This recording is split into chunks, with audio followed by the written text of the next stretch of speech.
Warahmatullahi wabarakatuh.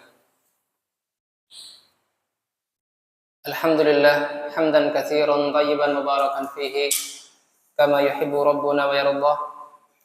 Asyhadu an la ilaha illallah wahdahu la syarika lah wa asyhadu anna Muhammadan abduhu wa rasuluh. Ya ayyuhalladzina amanu taqullaha haqqa tuqatih wa la tamutunna illa wa antum muslimun. Wa qala ya ayyuhan nasu taqu rabbakumul ladzi khalaqakum min nafsin wahidah wa khalaqa minha zawjaha wa bassa minhuma rijalan katsiran wa nisaa'a wattaqullaha alladzi tasaaluna bihi wal arham innallaha kana 'alaikum raqiba. Wa qala ya ayyuhalladzina amanu taqullaha wa qulu qawlan sadida yuslih lakum a'malakum wa yaghfir lakum dhunubakum wa may yuti'illaha wa rasulahu faqad faza fawzan 'azima. Amma ba'd, fa inna astaqal hadithi kitabullah wa khairal huda huda Muhammadin sallallahu alaihi wasallam wa syarrul umuri muhdatsatuha fa inna kulla muhdatsatin bid'ah wa kulla bid'atin dhalalah wa kulla dhalalatin finnar. Jamaah Masjid Muhammad Ramadan hafizani wa hafizakumullah. Alhamdulillah, dengan izin dan taufik dari Allah Subhanahu wa taala semata, kita kembali dipertemukan dalam majelis yang mulia ini, tidak lain tidak bukan yakni dalam rangka mengkaji hadis-hadis Nabi sallallahu alaihi wasallam. Alhamdulillah, kita sudah menyelesaikan 8 hadis pertama dari kitab Thaharah, dan insyaallah kita masuk malam ini pada hadis ke-9.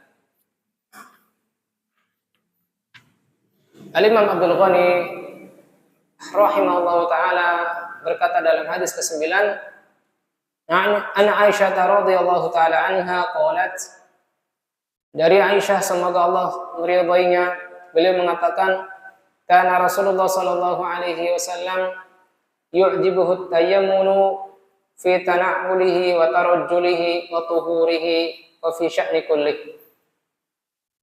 Adalah Rasulullah sallallahu alaihi wasallam menyukai mendahulukan yang kanan saat beliau memakai sandal, tarajjulihi melangkahkan kakinya, wa tuhurihi ketika bersuci, dan pada segala urusan beliau.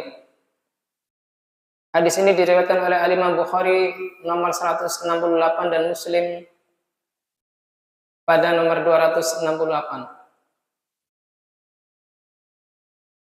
Beberapa hadis gharib kalimat yang asing dari hadis ini. Yang pertama adalah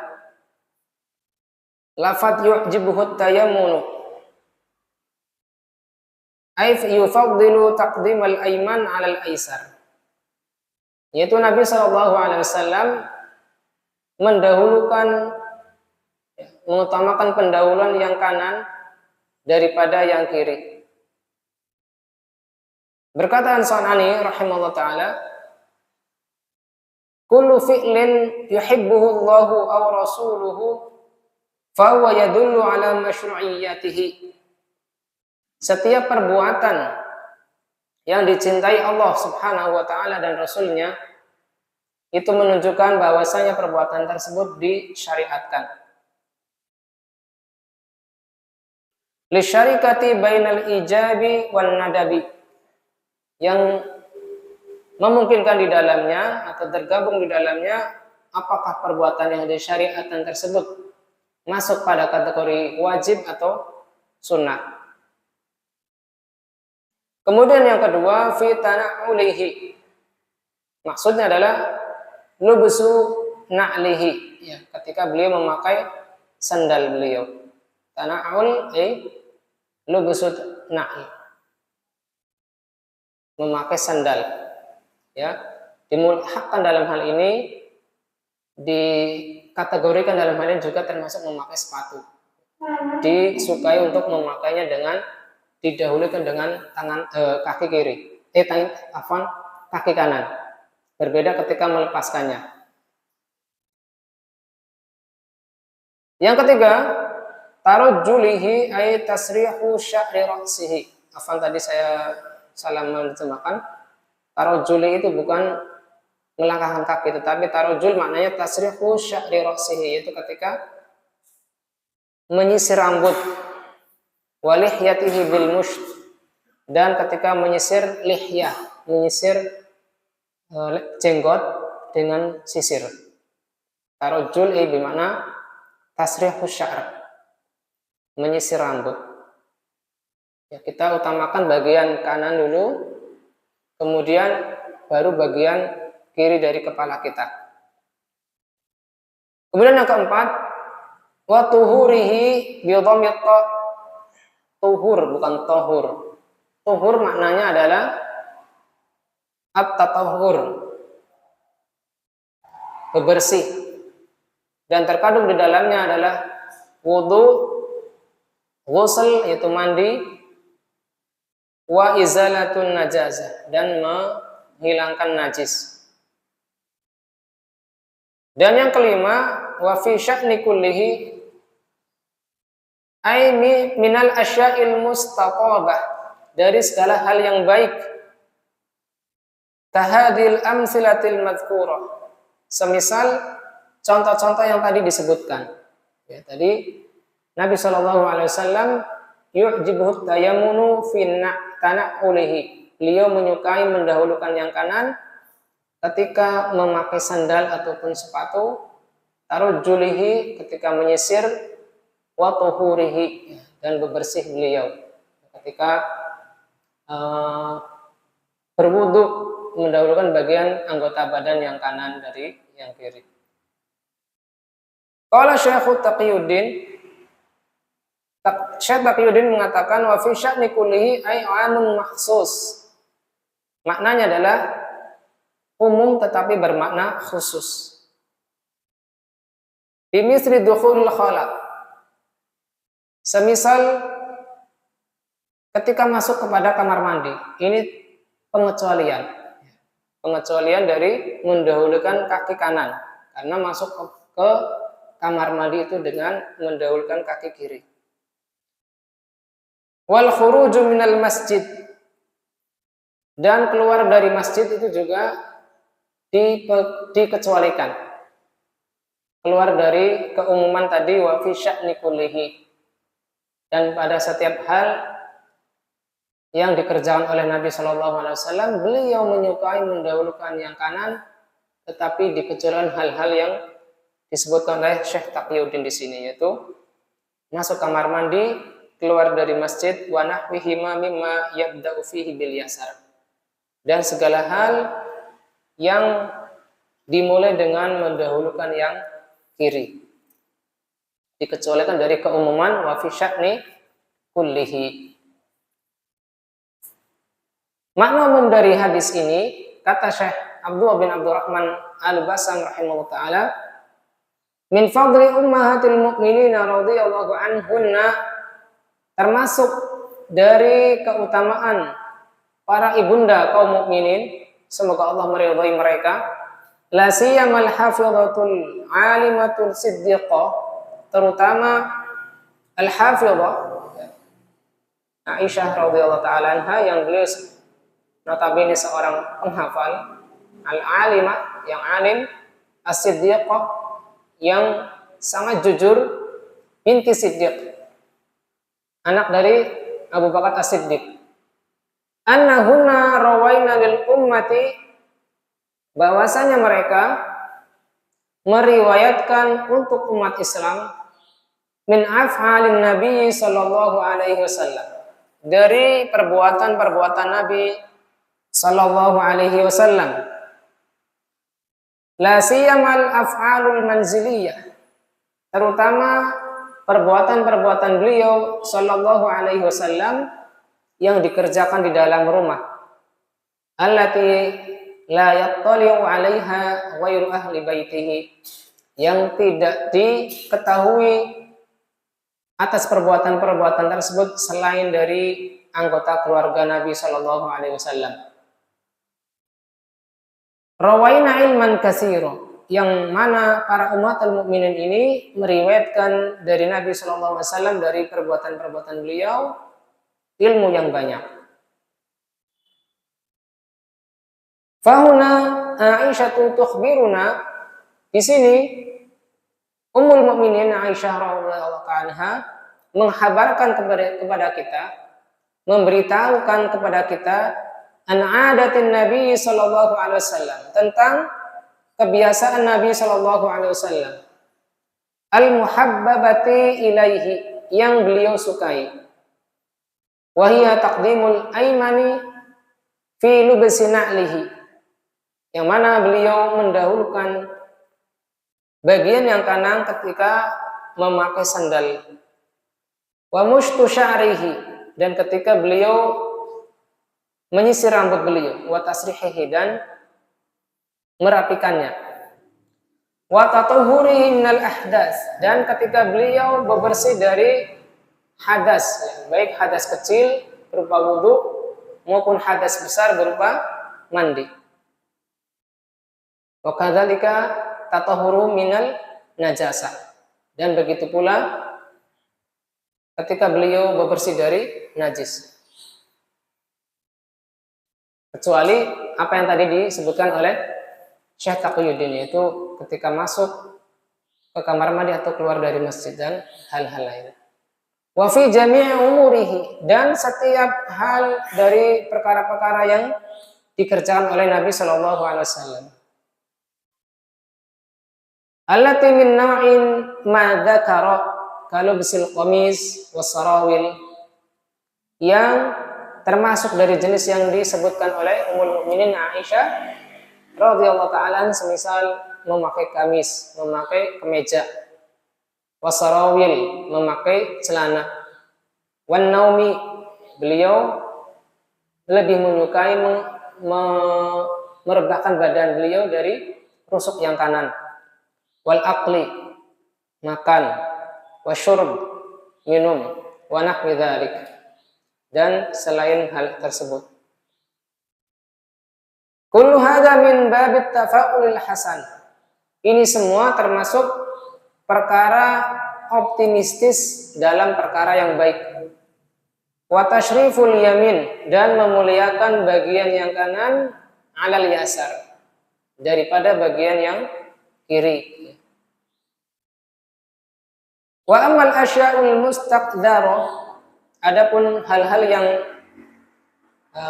kotor, fal ahsanu an tuqaddima fiha al yasar, maka yang lebih utama adalah mendahulukan bagian yang kiri. Misal tadi, yaitu bebersih, masuk kamar mandi ataupun keluar dari masjid. Walihada nahan Nabi sallallahu alaihi wasallam 'anil istinja'i bil yamin. Oleh karena itu Nabi sallallahu alaihi wasallam melarang dari istinja atau cebok dengan tangan kanan. Walaha an masjid dzakari bil yamin, dan beliau juga melarang dari menyentuh zakar, ya, farji untuk laki-laki, dengan tangan kanan. Li'annaha lit-thayyibat, karena tangan kanan dipakai untuk hal-hal yang baik. Wal yasaru lima siwa dzalik, adapun tangan kiri dipakai untuk selain hal-hal yang baik, semisal istinja dan lain sebagainya. Kemudian Syekh Abdullah bin Abdurrahman Al-Basam menyebutkan 4 faedah di antara yang disebutkan dari hadis ini. Yang pertama, inna taqdimal yamin lil asya'i thayyibati huwal afdal syar'an wa aqlan wa tibban. Sesungguhnya mendahulukan bagian kanan dari hal-hal yang baik termasuk perkara yang utama, yang afdal, baik secara syar'i, secara logika, maupun secara dunia kedokteran. Qala Nawawi rahimahullah ta'ala, Al-Imam Nawawi, semoga Allah meridhai beliau, mengatakan qaidatu syar'i al-mustamirrah istihbabul bada'ah bil yamini fi kulli ma kana min babit takrim wa tazayyun. Kaidah syariat yang senantiasa berjalan adalah mendahulukan disukai memulai dengan bagian kanan. Fi kulli ma kana min babin takrim, pada setiap hal yang berisi pemuliaan. Wa tazayyun, berhias. Wa ma kana bi dhiddiha ustuhibba fihi tayasur.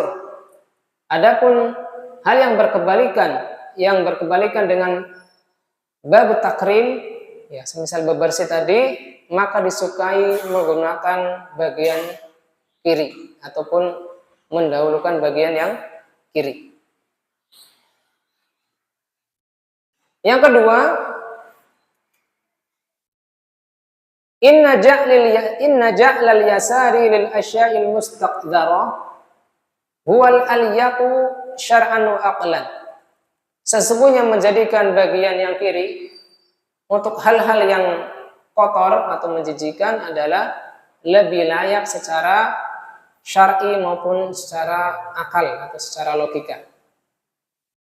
Karena bagian yang kanan biasa kita pakai untuk memegang makanan, maka tidak selayaknya kita juga pakai bagian kanan untuk menyentuh hal-hal yang najis ataupun yang kotor. Kemudian yang ketiga, inna syar'a syarifa ja'a li islahin nasi wa tahdhibihim. Sesungguhnya syariat yang mulia ini datang untuk memperbaiki manusia dan mengajari mereka adab. Wa wiqayatihim minal adrar, dan menjaga mereka, ya, memberikan preventif, ya, dari perkara-perkara yang membahayakan. Ini kaidah masuk dalam maqasidus syariah, bahwasanya syariat Islam datang itu menjaga 5 hal, di antaranya adalah menjaga jiwa manusia dari hal-hal yang membahayakan. Kemudian yang keempat, innal afdala fi taqdimil wudu'i mayaminul a'dha'i ala mayasiriha, yaitu apa yang afdal, apa yang utama dari mendahulukan anggota wudu adalah mendahulukan bagian kanan dari anggota wudu kita dari bagian yang kirinya. Ini sifatnya afdaliyah, bukan wajib. Al-Imam Nawawi mengatakan ajma'al ulama'u ala anna taqdimal yumna fil wudu'i sunnatun. Para ulama telah ijma', telah bersepakat bahwasanya mendahulukan bagian yang kanan saat wudu itu sifatnya sunnah atau afdal tadi.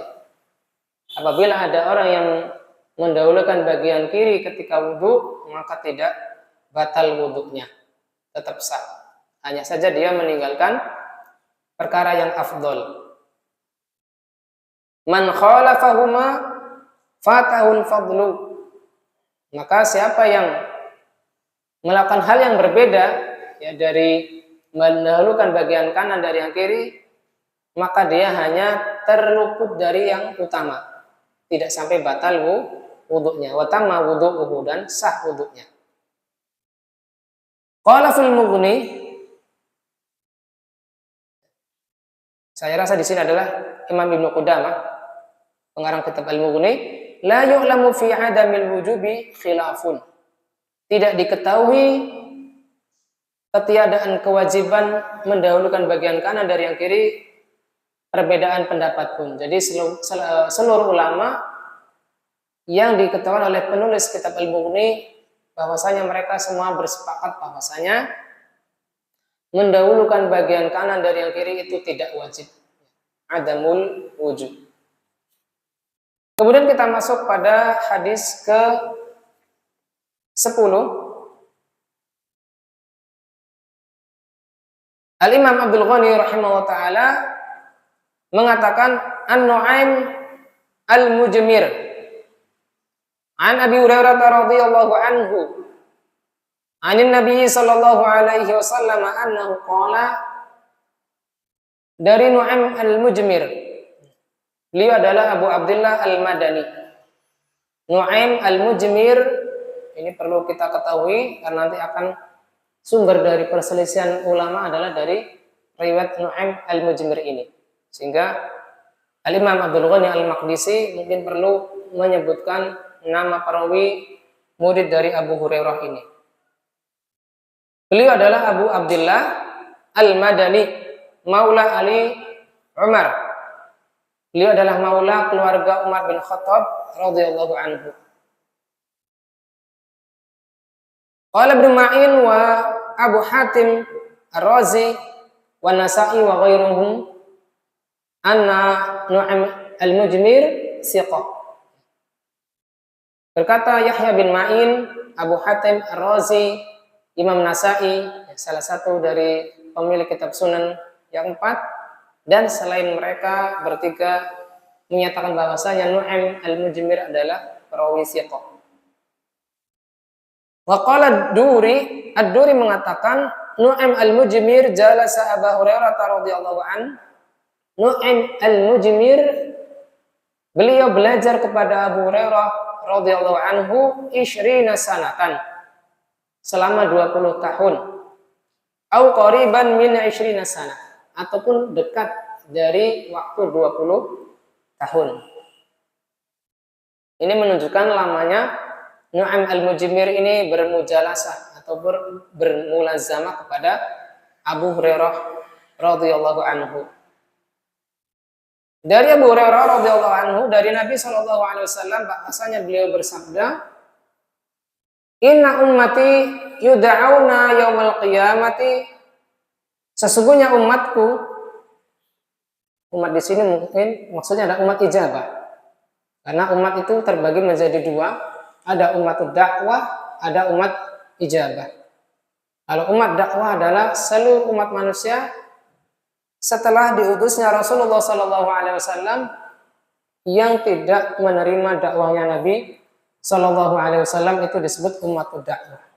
Adapun umat setelah datangnya beliau SAW yang menerima dakwah Nabi dan kemudian masuk Islam, itu disebut umat ijabah. Yud'auna yaumal qiyamah, mereka dipanggil pada hari kiamat ghurran muhajjalina min asaril wudu, dalam keadaan putih ya, bagian ubun-ubunnya dan pada kakinya dari bekas wudu. Faman istata'a minkum an yuqila ghurratahu falyaf'al. Barang siapa yang mampu di antara kalian, maka untuk memanjangkan tanda putihnya, maka hendaknya ia melakukannya. Barang siapa yang mampu di antara kalian untuk memanjangkan tanda putihnya, yaitu di atas ubun-ubunnya, maka hendaknya dia melakukannya. Hadis ini diriwayatkan oleh Imam Al-Bukhari nomor 136 dan Imam Muslim nomor 246 dan 250. Wa fi lafdhin akhar, dan pada lafaz yang lain, ra'aitu Abu Hurairah, aku melihat Abu Hurairah yatawadda, beliau berwudu, fa ghassala wajhahu wa yadayhi hatta kada yablughul mankibaini. Beliau membasuh wajah dan kedua tangannya sampai hampir mencapai pundak beliau. Maksudnya di sini adalah ketika membasuh kedua tangan beliau tidak mencukupkan sampai siku, tetapi hampir mencapai pundak ya. Tsumma ghassala rijlaihi hatta rafa'a ila saqaini. Kemudian Abu Hurairah membasuh kedua kaki beliau sampai mengangkat kedua betis beliau. Jadi maksudnya yang dibasuh tidak hanya sampai dua mata kaki beliau, tetapi sampai betis beliau, ya, hampir mendekati lutut beliau. Tsumma qala, kemudian Abu Hurairah mengatakan, sami'tu Rasulullah sallallahu alaihi wasallam yaqulu, aku mendengar Rasulullah sallallahu alaihi wasallam bersabda, inna ummati yud'auna yaumal qiyamati ghurran muhajjalina min atharil wudu. Sesungguhnya umatku dipanggil pada hari kiamat dalam keadaan putih berseri bagian wajah dan kakinya dari bekas wudu. faman istata'a minkum an yutila ghurratahu wa tahjilahu falyaf'al. Barang siapa mampu di antara kalian untuk memanjangkan ghurrahnya, bagian putih pada bagian wajahnya, wa tahjilahu, bagian putih pada kakinya, falyaf'al. Hadis ini diriwayatkan oleh Muslim. Di sini ada tambahan wa tahjilahu, bagian putih pada kakinya. Berbeda dengan yang tadi disebutkan di hadis pertama, faman istata'a minkum an yutila ghurratahu saja. Wa fil lafdzi muslimin, dan pada lafaz lain dari Imam Muslim, ya ini salah satu keistimewaan Imam Muslim adalah mengumpulkan hadis-hadis yang mirip dalam satu bab yang sama. Berbeda dengan Al-Imam Bukhari yang walaupun di situ dari satu sisi Al-Imam Bukhari memiliki keutamaan dari hadis-hadis yang kuat sanadnya, tetapi Al-Imam Bukhari menuliskan hadis-hadis yang berbeda lafaz itu di bab-bab yang berbeda. Tetapi Al-Imam Muslim mengumpulkan dalam satu bab yang sama. Ini salah satu keistimewaan dari Sahih Muslim. Disebutkan di situ, sami'tu khalili, kata Abu Hurairah radhiyallahu anhu, aku mendengar kekasihku sallallahu alaihi wasallam yaqulu, beliau bersabda, tablughul hilyatu minal mu'mini haitsu yablughul wudu. Perhiasan dari seorang mukmin itu mencapai dari apa yang dicapai oleh anggota wudunya. Sudah Isya ya Pak Qasim? Sambung Isya? Ya, mungkin kita jeda sejenak. Wassallallahu ala nabiyina Muhammadin wa ala alihi washabbihi wasallam. Akhiru da'wana alhamdulillahirabbil alamin. Assalamualaikum warahmatullahi wabarakatuh. Bismillah, alhamdulillah, wassalatu wassalamu ala Rasulillah wa ala alihi washabbihi wa man walah, amma ba'd. Ya, di antara keutamaan dari Sahih Al-Bukhari adalah bahwasanya Al-Imam Bukhari tidak hanya mengumpulkan rawi-rawi yang sezaman dari para perawi siqah, tetapi harus mensyaratkan adanya pertemuan di antara perawi-perawi tersebut. Namun Al-Imam Muslim hanya mensyaratkan perawi-perawi tersebut yang siqah adalah sezaman, dan ini tentunya lebih ringan dari syarat yang diajukan oleh Imam Bukhari dalam kitab Sahih beliau, sehingga para ulama lebih mendahulukan kitab Sahih Bukhari daripada kitab Sahih Muslim. Namun di sisi lain, kelebihan dari kitab Sahih Muslim adalah ketika Imam Muslim membahas suatu hadis, lafaz-lafaz yang mirip itu beliau kumpulkan dalam satu bab yang sama. Kemudian kita masuk pada gharibul hadis. Kata-kata yang asing dari hadis bab ini adalah kata-kata yud'aun mabniyun lil majhul. Susunannya adalah mabni lil majhul, yang tidak disebutkan fa'ilnya. Maknanya adalah yunadauna nida'a tasyrifin wa takrimin. Mereka umat Islam dipanggil dengan panggilan pemuliaan dan penghormatan. Yang memanggil tentu para malaikat sebagai bentuk pemeliharaan kepada orang-orang Islam pada saat itu, pada hari kiamat. Kemudian yang kedua, ghurran bi dhammil ain, dengan mendhamahkan ghain, maksudnya ini bukan ain. Wa tasdidur ra, dan mentasdidkan huruf ra. Jamaknya adalah aghar. Asluha lum'atun baydha'u fi jabhatil firas. Itu titik-titik putih pada jabhah, pada dahinya kuda. Fa'utliqat ala nuri wujuhihim, dan diitlaqkan dan disematkan pada cahaya wajah-wajah umat Islam. Kata-kata ghurran ini asalnya adalah dipakai pada titik-titik putih pada dahi kuda. Yang ketiga, muhajjalina, diambil dari kata tahjil, dari hajjala yuhajjilu. Wa huwa bayadu, yaitu warna putih, yakunu fi qawaimil firas, yang terdapat pada bagian bawah dari kuda. Qawaim ay asfalal ad-dabah, bagian bawah dari hewan tunggangan. Wal muradu bihi huna, dan dimaksudkan di sini adalah nurul kain fi hadil a'dha yaumal qiyamah, cahaya yang ada pada anggota wudu pada hari kiamat, tashbihan bitahjil firas, sebagai perumpamaan, diperumpamakan dengan warna putih pada kaki-kaki kuda yang berwarna selain putih. Kemudian yang keempat, al-wudu bi dhammil wawi huwal fi'lu, yang dimaksud wudu di sini adalah perbuatannya. Adapun air wudunya apa disebut kemarin? Al-wudu. Kalau di dhammakan wawunya adalah perbuatan wudunya. Yang kelima, min asaril wudu, dari bekas wudu adalah illatul ghurra. Illah itu alasan timbulnya warna-warna putih pada dahi orang yang berwudu dan kaki beliau, dan kaki-kaki mereka yang berwarna putih yang disebut tahjil atau muhajjal. Makna umum dari hadis ini, al-makna al-jamali,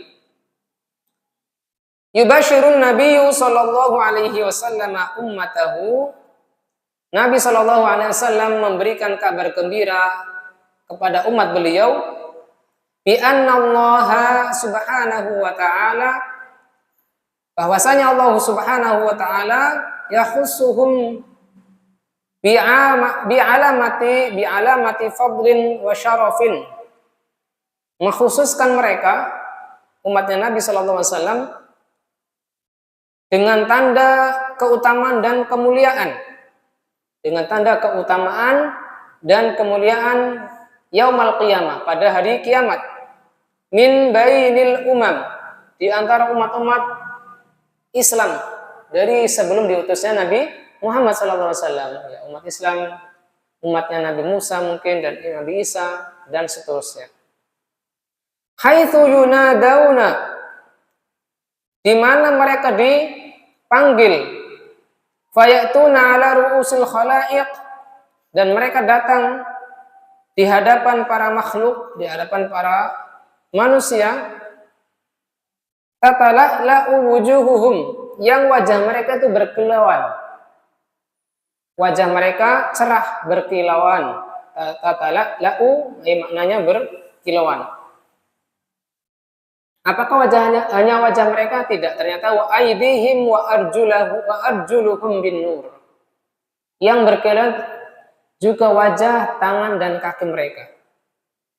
Wa dzalika atharun min athari hadhil ibadil azimah, hal itu adalah satu bekas dari di antara bekas-bekas ibadah yang agung, wahyal wudu, yaitu wudu, alladzi karraruhu ala hadil a'dha asy-syarifati ibtigha'a mardatillah, yaitu ibadah agung tersebut adalah wudu yang mereka ulang-ulang dalam membersihkan anggota-anggota tersebut yang mulia dalam rangka mengharapkan ridha Allah Subhanahu wa ta'ala, wa talaban li thawabihi, dan mencari pahala dari Allah Subhanahu wa ta'ala. Fakana jazaohum hadhil mahmadah al-azimah al-khasah, maka balasan untuk mereka adalah hal terpuji ini, yaitu bersinarnya anggota-anggota wudhu mereka pada hari kiamat. Summa yaqulu Abu Hurairah radhiyallahu anhu, kemudian Abu Hurairah berkata, semoga Allah meridainya, man qadara ala italati hadil ghurrati falyaf'al. Ini sudah dipastikan oleh Syekh Abdullah bin Abdurrahman Al-Basam bahwasanya kata-kata faman istata'a minkum an yutila ghurratahu falyaf'al ini bukan ucapan Nabi sallallahu alaihi wasallam pada makna ijmali ini, makna umum dari hadis ini, bahwasanya ini bukan dari kalimat Nabi sallallahu alaihi wasallam, tetapi ucapannya Abu Hurairah, yang mana adalah man qadara ala italati hadil ghurrah, barang siapa yang mampu untuk memanjangkan tanda putih ini, maka hendaknya ia melakukannya.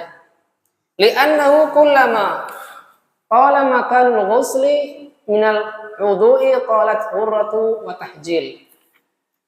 Karena setiap kali panjang tempat yang dibasuh dari anggota wudu, maka panjang pula warna putih dari dahi dan kakinya. Li'anna hilyatan nuri tablughu ma balagha ma'ul wudu.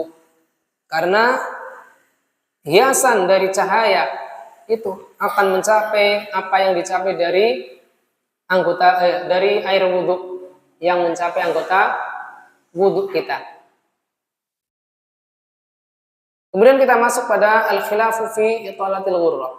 Perbedaan pendapat pada masalah italatil ghurrah, memanjangkan cahaya putih pada dahi. Jadi di sini tidak ada kesepakatan di antara ulama tentang makna ini. Syekh Abdullah mengatakan rahimahullah taala, ikhtalafal ulama'u fi mujawazati haddil mafrud minal wajhi. Para ulama berbeda pendapat tentang melebihkan batasan yang diwajibkan dari wajah. Ya, sebagaimana kita pada pertemuan sebelumnya telah membahas batasan yang wajib dibasuh dari wajah adalah dari mulai tumbuhnya rambut kepala sampai bagian depan dari dagu kita. Bukan sini, bukan, tapi di sini. Begitu pula dari anak telinga sampai anak telinga bagian kiri. Itu batasan wajib yang diwajibkan untuk dibasuh ketika berwudu. Wal yadaini wa rijlaini lil wudu. Ya. Bahwasanya mereka berbeda pendapat tentang melebihkan batasan yang diwajibkan pada wajah, dua tangan dan dua kaki untuk wudu. Kemudian disebutkan fadhahabal jumhuru ila istihbabi dzalik. Jumhur ulama, kebanyakan dari para ulama madhab berpendapat bahwasanya hal itu disunahkan, disukai. Amalan bihadal hadis, sebagai bentuk pengamalan terhadap hadis ini dari hadis Nu'aim al-Mujmir dari Abu Hurairah radhiyallahu anhu. Ala ikhtilafi bainihim fi qadri haddil mustahab. Akan tetapi walaupun mereka mensunahkan, menyukai melebihkan batasan tersebut, tetapi mereka berbeda pendapat. Kadar yang dilebihkan itu seberapanya masih berbeda-beda pendapat kembali. Namun sayang di sini tidak disebutkan oleh Syekh Abdullah bin Abdurrahman Al-Bassam dalam kitab Taisir beliau. Wa dhahaba Malikun wa riwayatu an Ahmada, dan Imam Malik berpendapat, begitu pula riwayat dari Imam Ahmad. Nah, di sini tentunya ada isyarat bahwasanya Imam Ahmad di pendapat yang lain beliau menyunahkannya. Tapi dalam pendapat yang satunya lagi, beliau mengatakan tidak disukai, ya tidak disunahkan untuk melebihkan batasan wudhu tersebut. Pendapat Imam Malik dan salah satu pendapat Imam Ahmad menyatakan ila adamil istihbabi mujawazati mahalil fardhi. Tidak disukai atau tidak disunahkan melebihkan batasan yang difardukan. Wakhtarahu Syekhul Islam Ibnu Taimiyah wa Ibnul Qayyim wa Syekhuna Abdurrahman bin Nasir As-Sa'di. Dan pendapat ini yang tidak menyunahkan untuk melebihkan batasan anggota wudu ini dipilih oleh Syekhul Islam Ibnu Taimiyah dan murid beliau Ibnul Qayyim dan guru dari Syekh Abdullah bin Abdurrahman Al-Bassam, yaitu Syekh Abdurrahman bin Nasir As-Sa'di rahimahullah ta'ala. Wa ayyadu ra'yahum bima ya'ti. Mereka menguatkan pendapat mereka dengan hal-hal berikut ini. Yang pertama adalah mujawazatu mahalil fardhi ala annaha ibadatun da'wan tahtaju ila dalil. Melebihkan batasan yang wajib atau yang fardu itu termasuk ibadah yang butuh kepada dalil. Apabila tidak ada dalil, maka tidak bisa diklaim itu sebagai hal yang dibolehkan. Wal hadisul ladzi ma'ana la yadullu 'alaiha. Kata pendapat kedua ini, pendapat Imam Malik, Imam Ahmad dan orang-orang yang mengikuti mereka berdua, bahwasanya hadis pada bab ini tidak menunjukkan atas disunahkannya melebihkan batasan anggota wudhu. Wa inna ma yadullu ala nuri a'dha'il wudhu yaumal qiyamah. Hadis ini hanya menunjukkan atas cahaya anggota wudhu pada hari kiamat, bukan menunjukkan atas bolehnya melebihkan batasan anggota wudhu dari yang diwajibkan. Wa amalu Abu Hurairah fahmun lahu wahdahu minal hadis.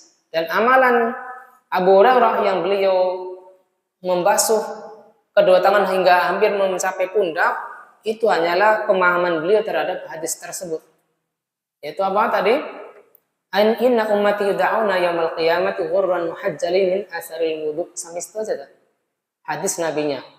Nah, adapun praktek beliau, praktek Abu Hurairah terhadap ucapan Nabi ini, beliau melebihkan anggota wudu dengan lebih panjang.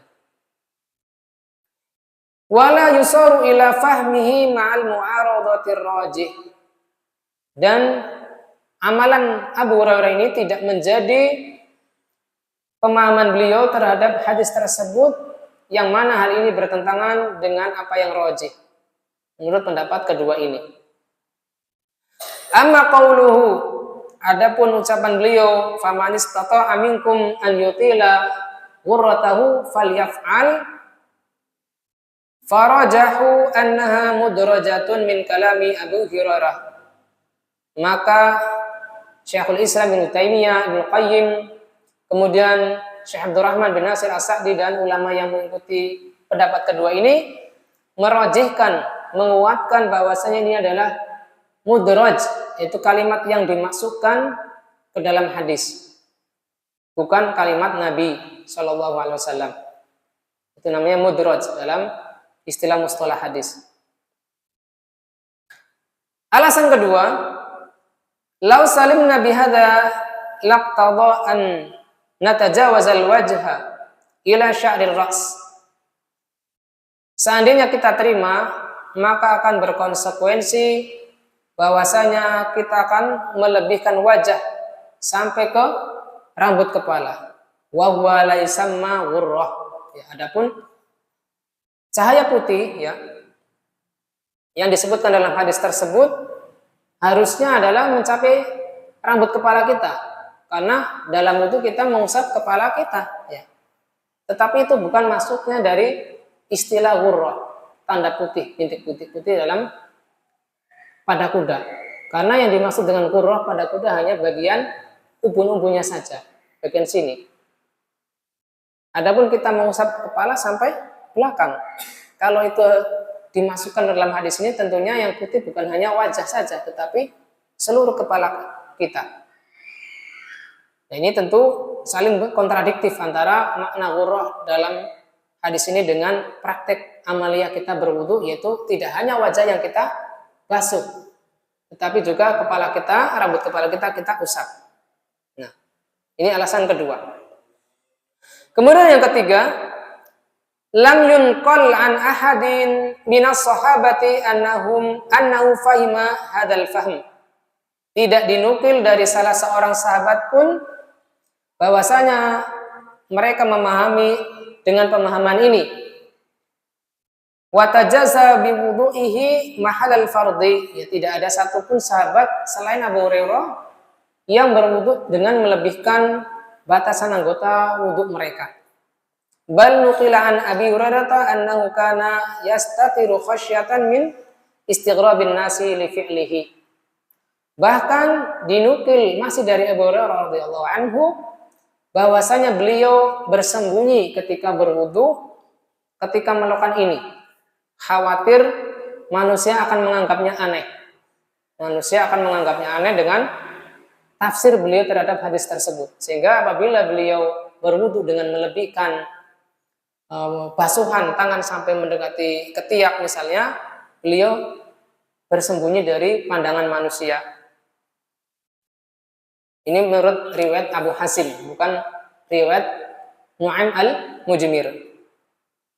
Kemudian yang keempat, inna kullal wasifina liwudu'in nabiyyi sallallahu alaihi wasallam, sesungguhnya setiap para ulama atau para sahabat Nabi yang menyifatkan, menggambarkan wudunya Nabi sallallahu alaihi wasallam, lam yadhkuru illa annahu yaghsilul wajha wal yadaini ilal mirfaqaini wa rijlaini ilal ka'bayn. Mereka tidak menyebutkan melainkan hanya Nabi sallallahu alaihi wasallam membasuh wajah, kemudian dua tangan sampai siku, kemudian dua kaki sampai dua mata kaki. Wa maka liyat rukal fadila fi kulli marratin min wudu'ihi, dan tidak meninggalkan apa yang utama sedikit sekalipun dari wudhu beliau.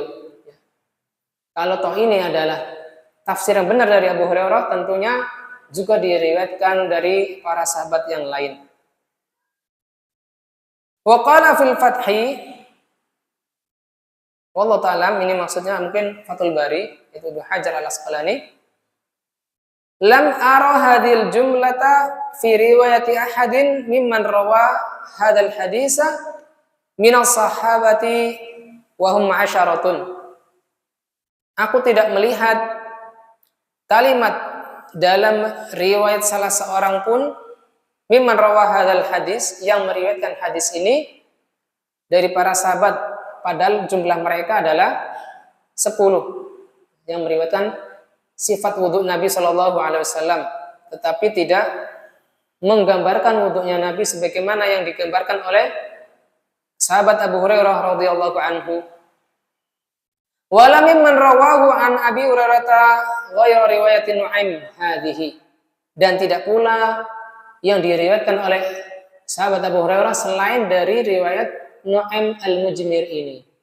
Jadi dari murid-murid Abu Hurairah radhiyallahu anhu, diantaranya Abu Hasim juga, semuanya tidak melebihkan batasan anggota wudhu ini selain dari riwayat Nu'aim al-Mujmir. Ini alasan keempat. Alasan kelima, al-ayatul karimatu tahaddada mahal al-fardi bil mirfaqaini wal ka'bain.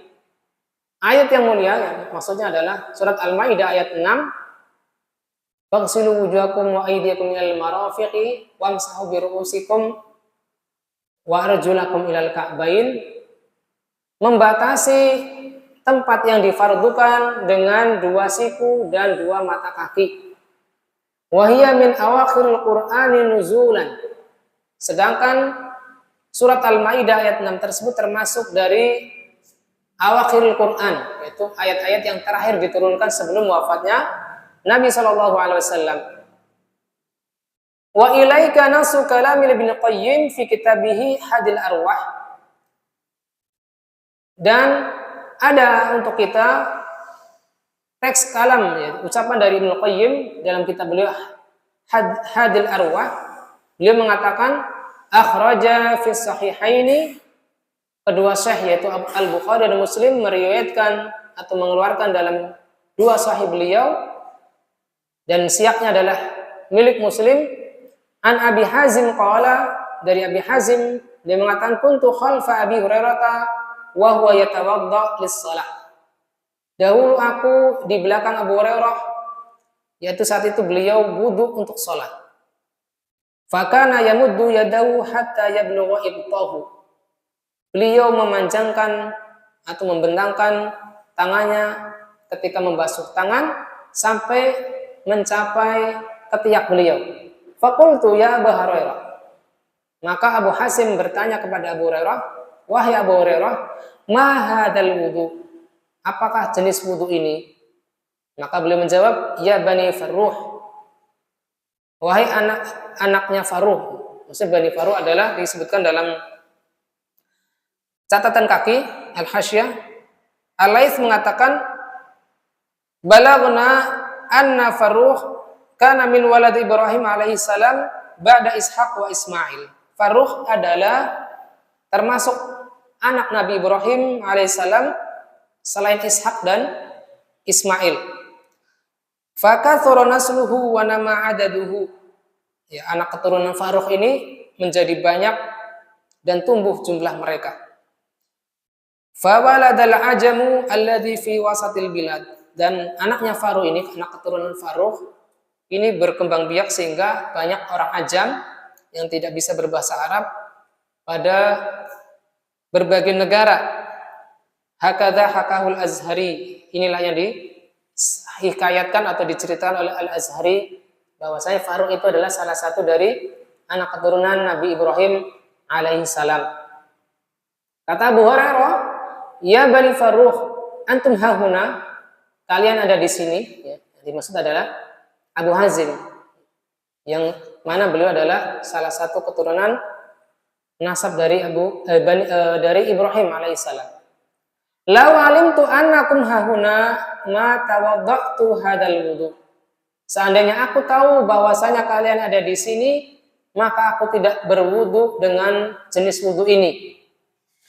Sami'tu Khalili yaqul sallallahu alaihi wasallam, aku mendengar kekasihku yaitu Nabi Muhammad sallallahu alaihi wasallam bersabda, tablughul hilyatu minal mu'mini haitsu yablughul wudu. Perhiasan dari orang mukmin itu akan mencapai dari apa yang dicapai dari basuhan wudunya.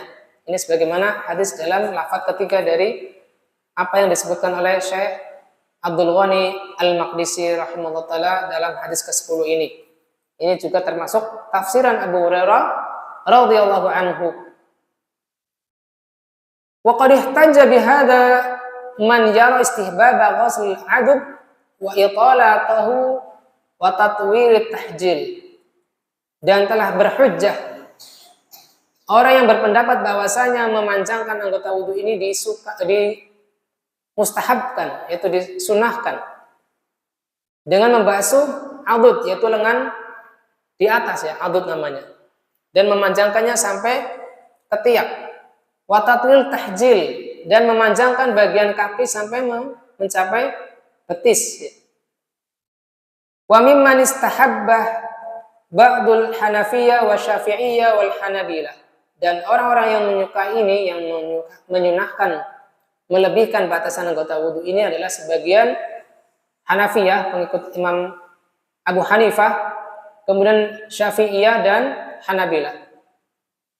Wa qad iqtasara Nabi sallallahu alaihi wasallam ala ghusl wajhi wal mirfaqaini wal ka'baini. Padahal Nabi sallallahu alaihi wasallam telah membatasi pembasuhan wajah, kemudian siku dan dua mata kaki.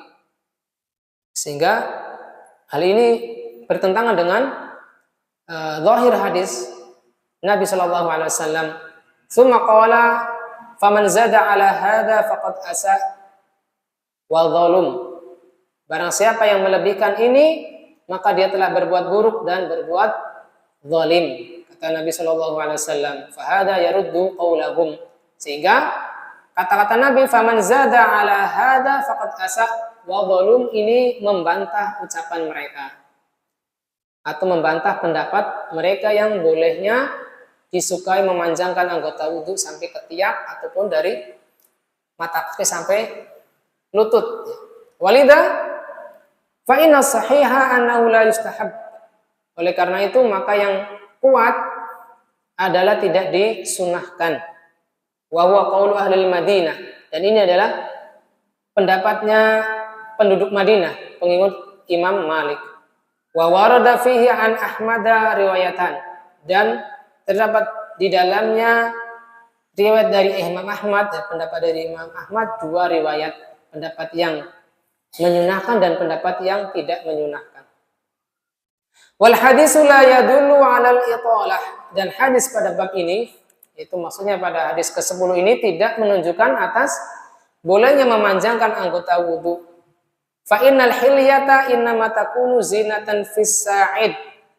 Karena hiasan yang dimaksudkan bercahaya pada hari kiamat itu ada pada lengan bawah as-sa'id wal mi'sam, dan pergelangan tangan, ya.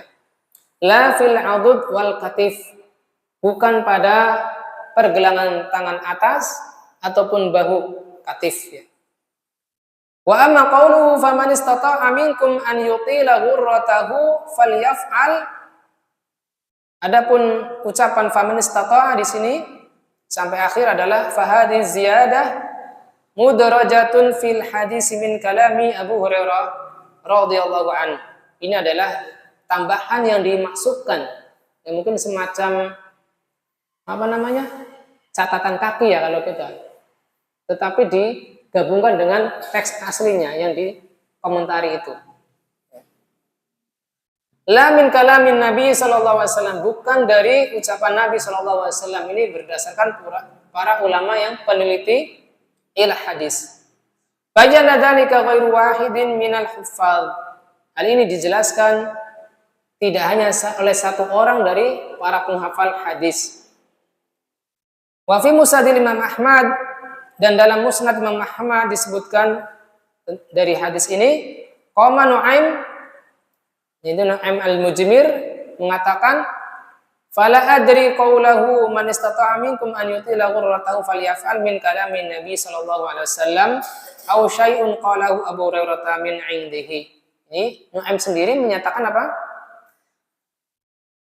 Saya tidak tahu bahwasanya faman istata'a minkum itu adalah ucapan Nabi. Jadi Nu'aim al-Mujmir sendiri menisbatkan ucapan ini kepada Abu Hurairah radhiyallahu anhu. Wa kana syekhuna, dan syekh kami, maksudnya adalah syekhnya Syekh Abdullah bin Abdurrahman Al-Basam, yang beliau maksud adalah Syekh Abdurrahman bin Nasir As-Sa'di rahimahullah ta'ala. Syekh Sa'di mengatakan, hadhil lafdhatu la yumkinu an takuna min kalami Rasulillah sallallahu alaihi wasallam. Lafaz ini tidak mungkin berasal dari ucapan Nabi sallallahu alaihi wasallam. Fa innal ghurrata la takunu fil yad. Karena ghurrah itu tidak terdapat pada tangan, ya. Karena ini tadi dikiaskan, dianalogikan dengan cahaya warna putih pada kuda, dan itu terdapat pada dahi kuda. Sehingga apabila dikiaskan pada anggota tubuh manusia, tentunya di bagian dahi manusia, bukan di tangan. Wala takunu illa fil wajhi, dan ghurrah ini, cahaya putih ini tidak terdapat melainkan pada wajah. Wa italatu ghairu mamkinah, maka memanjangkan basuhan wudu pada tangan itu tidak mungkin. Id tadkhulu fil ra'si, ya, kalau tombol mau dipanjangkan tentu pada kepala, dan kepala ternyata sudah disebutkan secara terpisah dalam ayat wamsahu bi ru'usikum, dan usaplah kepala-kepala kalian. Fala tusammatil kal ghurrah, dan ini juga tidak masuk dalam cakupan ghurrah. Ghurrah itu hanya dahi yang bertemu dengan rambut yang di pinggir wajah. Intaha kalamuhu rahimahullah ta'ala. Telah selesai kalam Syekh As-Sa'di rahimahullah ta'ala yang dinukil oleh Syekh Abdullah bin Abdurrahman Al-Basam. Mungkin ini saja yang bisa kita bawakan malam ini, menyelesaikan awal bab dari Kitab Thaharah. Insyaallah kita teruskan bab dukhulul khala ini pada pertemuan berikutnya insyaallah taala. Hada wa sallallahu ala nabiyyina Muhammadin wa ala alihi washabbihi wasallam. Subhanakallahumma wa bihamdik asyhadu an la ilaha illa anta astaghfiruka wa atubu ilaik. Wa akhiru da'wana alhamdulillahi rabbil alamin. Assalamualaikum warahmatullahi wabarakatuh.